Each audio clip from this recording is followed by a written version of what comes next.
কাল কিয়ামতের দিনটা বড় ভয়ঙ্কর হবে, এত ভয়ঙ্কর বন্ধু। আমার নবী বলেছেন উলঙ্গ অবস্থায় মানুষগুলো হাসুরের ময়দানে একত্রিত হবে রে। ও বন্ধু, প্রত্যেকের কবর থেকে ওই হাসুরের ময়দানটা কমপক্ষে 50,000 বছরের রাস্তা হবে রে বন্ধু।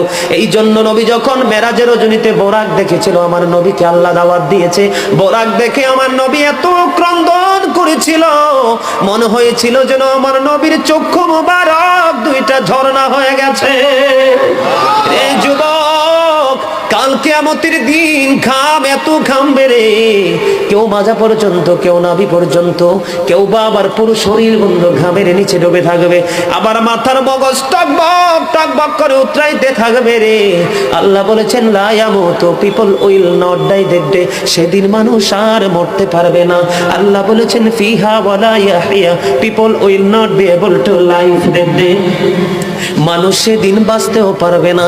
আমার আল্লাহ বলেছেন অমাহুম আনহা বিগাইবিন, people will not be able to escape that day, সেদিন মানুষ সেখান থেকে পালিয়ে যেতেও পারবো না।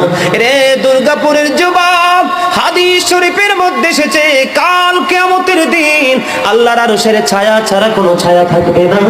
ওই কাল কিয়ামতের দিন এই দুর্গাপুরের যুবকগুলো চাইয়া দেখেন চাতক পাখির মতো বসে আছে।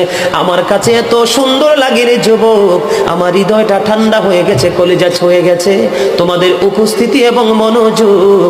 আল্লাহ রাব্বুল আলামিন হাদিস শরীফের মধ্যে এসেছে কাল কিয়ামতের দিন আর 7 শ্রেণীর মানুষকে আল্লাহর আরশের ছায়ার নিচে জায়গা দিবে রে। এর মধ্যে বিশাল একটা টিম থাকবে পৃথিবীর যুবকেরা। জোরে জোরে সুবহানাল্লাহ।